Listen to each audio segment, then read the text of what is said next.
Hello Zimbabweans and friends of Zimbabwe. It's been exactly a week today since Zimbabweans took to the streets to celebrate what some coined Independence Day. That was Saturday, the 18th of November, 2017.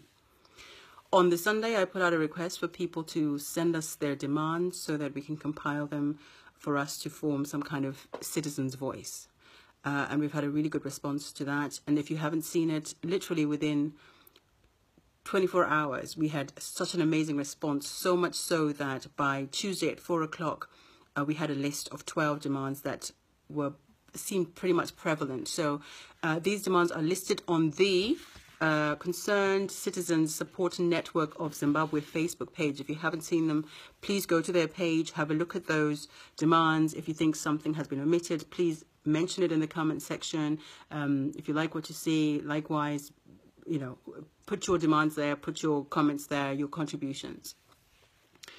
So we've had our new president inaugurated, and it's fair to say it was a decent speech with a lot of promises.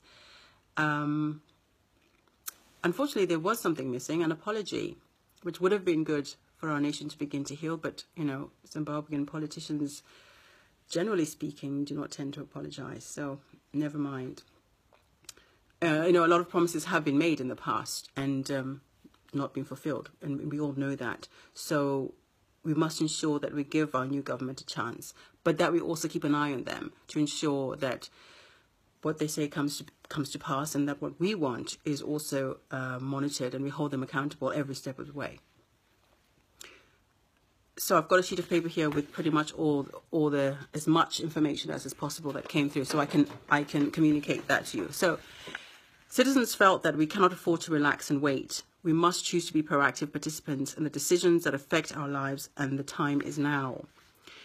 What would be great, this was a really important point actually, would be if the new government can set up a channel by which the average citizen can communicate their suggestions, needs and complaints to them, so they can lead in accordance with our wishes.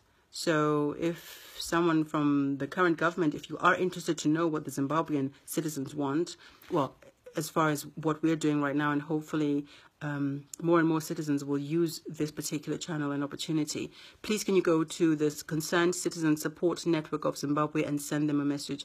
I am not speaking directly to anyone from government. I'm only here now to represent what the citizens have said and what the citizens want. So we would like to have that channel of communication, please. And we also hope that once that communication channel has been set up, that our needs and our needs will be successfully implemented, and that our leaders will take the time to not just listen to these suggestions, but, you know, take them seriously and implement them, as I've just mentioned. For ourselves, the citizens, it is important that we make a commitment to ourselves to ensure that we never, ever again give anyone a free pass or a blank check like we once did. We need to make a commitment to ourselves to understand our rights as citizens and to demand that those rights be respected. We need to make a commitment to ourselves to remember that our leaders are civil servants and that it is our money that pays their wages. So in effect, we are their bosses, and we have the right to hire and fire them. We need to make a commitment to ourselves to demand that the laws of our nation and constitution be followed in their entirety. So, Mr. President, if you're listening, we would like the constitution aligned, and we would like the laws that already exist to be followed in their entirety. We also need to make a commitment to ourselves to demand that our leaders refrain from using derogatory language such as mandu and kukura. Come on, we can do better than that. So we've been collecting the requests from citizens, and our amazing volunteers are doing an amazing job and they're currently putting together a full document, or full documents. There will be more than one. And we'll begin the process of discussing as well as submitting those demands, first of all, for your commentary, and subsequently to all the political parties, our government, regional and international organizations. So for our first order of business, which will be tomorrow, we are going to have a live feed at 7 p.m. Zimbabwe time on the Concerned Citizens Support Network of Zimbabwe Facebook page, which is where this video should originate from. So please follow the thread if you don't know who or where they are. And our topic for discussion will be electoral reforms.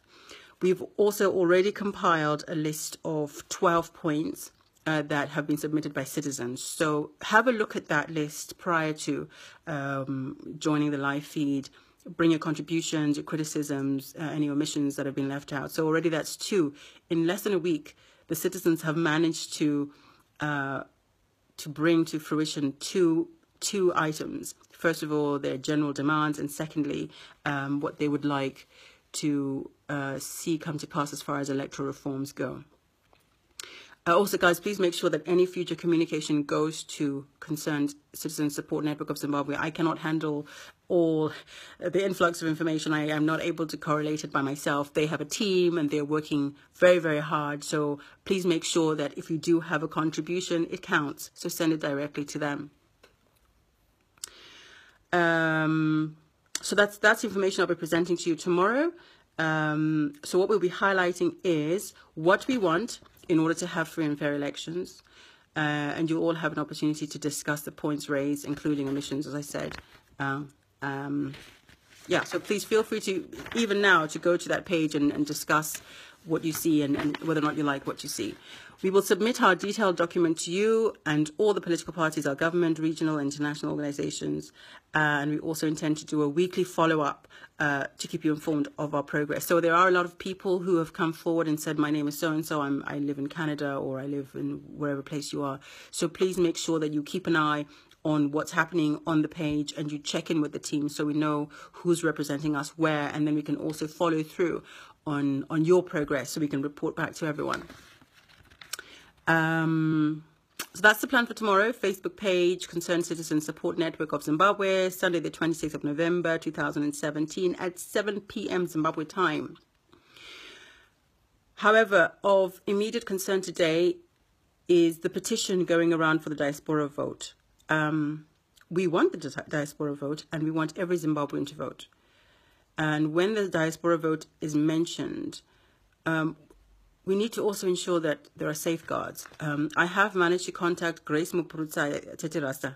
I sent you a message to ask for permission for us to include these points because I noticed that the petition doesn't have any safeguards, and you know it's kind of important. So we must ensure that the same safeguards we are demanding for elections conducted in Zimbabwe are also implemented for elections that may take place in the diaspora for Zimbabwean citizens. Without these safeguards, ZANU-PF may rig the diaspora vote too. And I'm just going to list for you the 12 points. 12 seems to be our very lucky number. 12 demands and 12 points for diaspora vote. Anyway, this is general for elections, whether in diaspora or otherwise, but specifically in diaspora. So first of all, elections must be held in a neutral location. Okay, Zimbabwean embassies in the diaspora are not a neutral location because they are controlled by ZANU-PF. So that is the first demand, which really kind of makes sense. Number 2, the voters' roll must be made public to allow people verification of all listed voters, because in the past there have been some dead people voting. So yeah, we don't want to have any of those appearing on our voters' roll anymore. Point number 3, independent observers and monitors must be at every polling station. At every polling station. Number 4, independent and neutral accredited monitors must be there, ensuring the safety of all ballots from the polling station to the Zimbabwe Electoral Commission destination point until ballots have been certified and counted. So we want those independent and neutral accredited monitors to be present throughout the entire process. Number 5, independent biometric technical support must be used to verify and check authenticity of the biometric registration system, of course. Number 6, a polling mapping process must be conducted and polling stations verified prior to voting. So we want to make sure that everything is in order before we vote and that everything is acceptable and safe and, you know, account for everything that takes place. Number 7, neutral security personnel must be used for every polling station. Number 8, independent accredited personnel must be utilized for vote counting and vote certification. That makes sense. There's no point having all these security measures during the process and then suddenly we walk away when it comes to counting the votes. That would be ridiculous. Enough time and programs must be made available that diaspora vote education and voter registration programs are conducted. Yes, elections are starting next year, but I'm sure we'll be able to make that happen. Of course we can. The number of extra ballot papers must be verified before voting begins. So, checks and balances every step of the way. All voters requiring assistance must declare their need for voter assistance at the point of registration. We want to make sure we include everyone, so we need to make sure that is part of our, that is within the list of our safeguards, so that we can ensure neutral personnel are utilized to assist the special needs of some voters.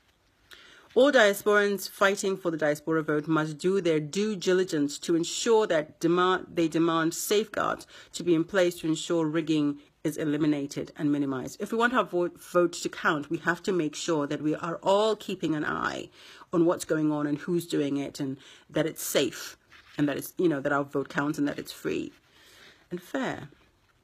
We must ask for these safeguards while asking for the diaspora vote in order to protect our vote and to stop possible manipulation of such a vote.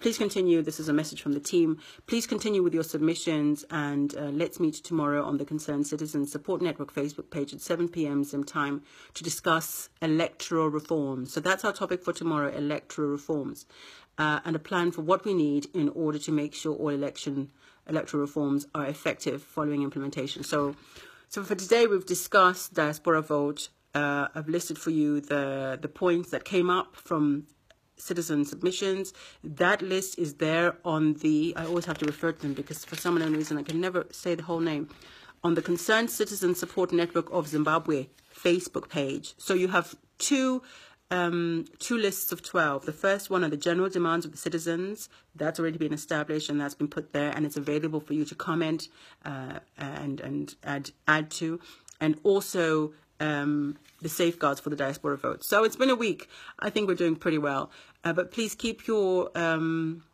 contributions coming directly, as I said, to the group. They're working very hard to make sure that we do what we have to do, and come July 2018 or June 2018, when elections happen, we should know to what extent the new president has, in effect, listened to or kept some of the promises that he's made. So let's keep going, and see you tomorrow night, 7 p.m. Zimbabwe time, on the Concerned Citizens Support Network of Zimbabwe Facebook page. Thank you so much. Viva Zimbabwe.